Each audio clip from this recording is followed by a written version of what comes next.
Native ang isang napakasarap uwian sa probinsya dahil sino ba naman ang hindi mapapaibig sa taglay nitong lasa, lalo na yung sabaw kapag sa tinola.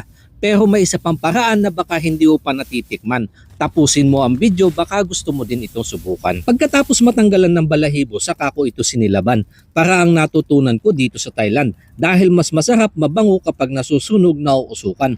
Mabilis lang yan, kaya pagkalipas ng ilang sandali, agad ko itong hinango at sunod na hinugasan para matanggal ang dumi sa katawan at ginayat. Dito hindi ko na siya binanlawan. Sa halip na papaya, gagamit ako ng saba, yung manibalang upang may tamis ang lasa, at sunod na inayos ang mga iba pang gagamitin kong sangkap hango sa lutong sinampalukan na minsan lang matikman. Ang masaklap na barangay pa kinabukasan. Dito na ako nagisa ng sibuyas, bawang, luya at pinag golden brown. Saka nilagay yung karne kasama ng chicken cubes pampalasa. Binudbuhan ng paminta at patis na pampaalat. Patutuyuan ko ito ng katas hanggang sa masangkot siya. Makalipas ang ilang sandali, dito ko na inilagay yung saba at pangsabaw na lubog ang laman. Papalambutan ko lang muna saka ko iniwan. Nagawa ko na ito sa Palakang Bukid, kaya ngayon dito naman sa Native. Saka ko ito binalikan, inilagay yung bunga ng sampalok at spring onion kasama na siling panigang. Itinuloy na pinakuluan ng ilang minuto saka binudbud yung talbos ng sampalok. Ay talagang kilig asim na naman, panghuli dahon ng pechay. Hindi niyang kailangan na mahabang pakuluan, madampian lang na sabaw, ayos na. Ulam na sagot ngayong malamig ang panahon, pangpainit ng mga kasukasuan. Sunod ko itong tinikman, hinango upang mapalamigan, saka inayos ang aking lamesa at mapasalamatan. Lord, maraming salamat po sa panibagong blessing ngayong araw. Nilalapit ko po ito na basbasan, sa ganun magsilbing lakas sa aking pangatawan. Amen.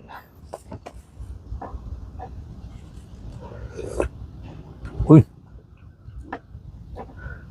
Kilig, asim yung sabaw. Nalakas po ng smoky flavor niya. At the same time, may kaunti hong tamis. Gawa nitong saging.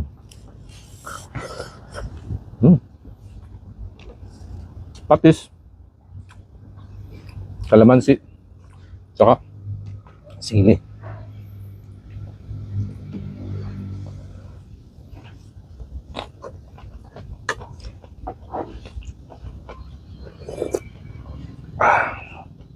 Panalo yung sabaw. Sudahagod sa lalamunan. Gimasin mayang.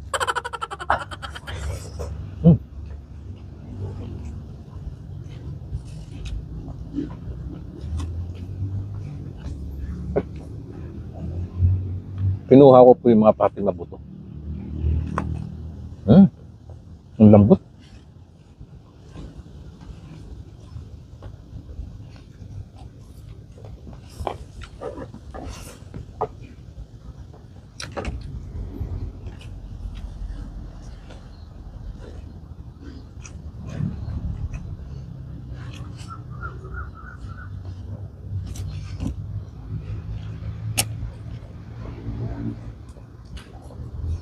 Nagbawas po ako ng kanin ko dahil may saging nga yan. Heavy din ho yan sa tiyan.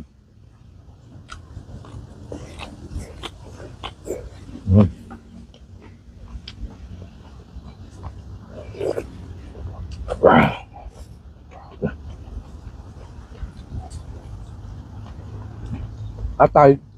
Nakakit po yan. Balunan. Puwet, pakpak, ulo. Kinuha ko na yung mga pating favorite ko. At eto yung pinakamasarap.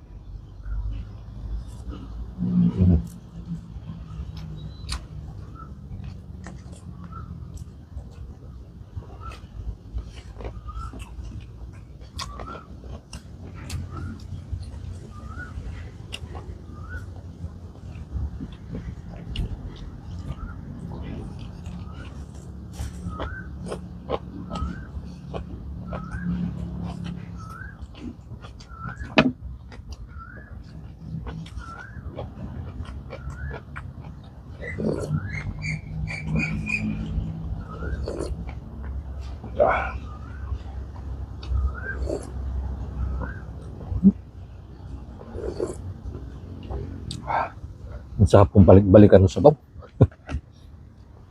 Hanggang sa sikmura, sarap sa pakiramdam.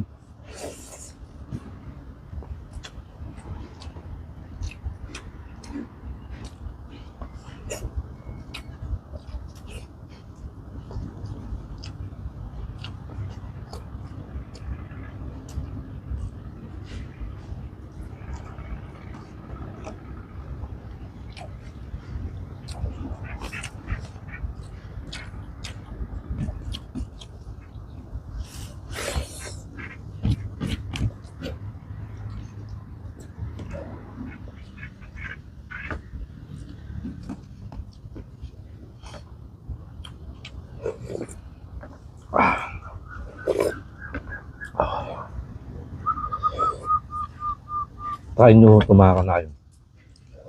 Baka sabihin nyo nagbibiro lang ako.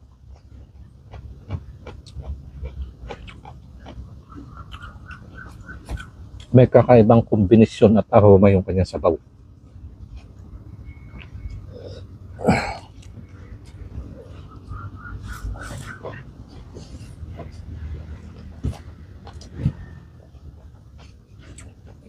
Kung mayroon kayo native. Kung wala naman, bumili na lang kung kayo sa palengke. Huwag nyo nang pag-interesan yung manok ng inyong kapitbahay.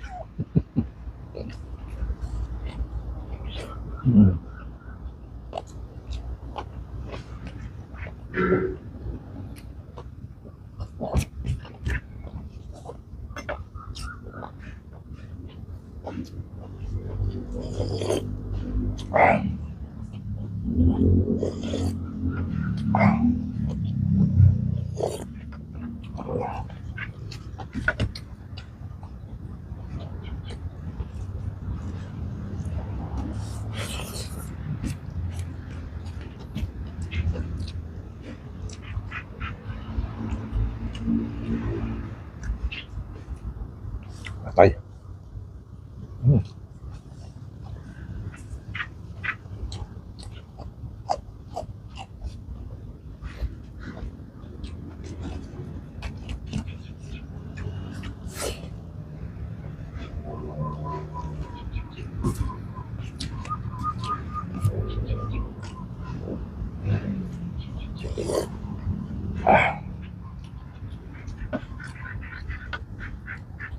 Itong ulo yan, papanghuli ko yan.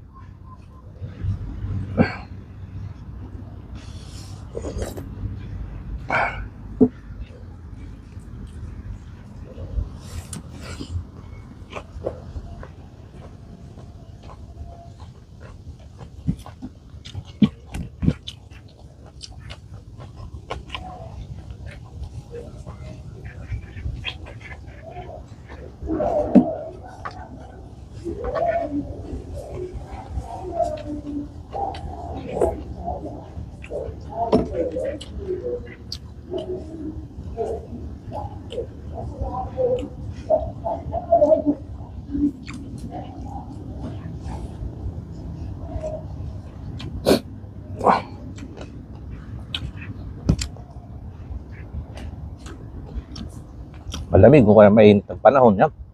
Pasok na pasok ko ito.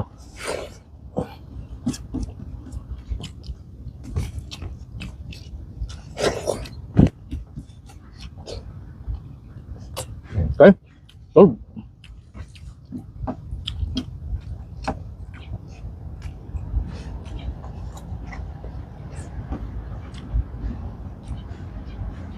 Doon ko muna tayo po si Makayan at magpapak naman ako nito mga buto-buto.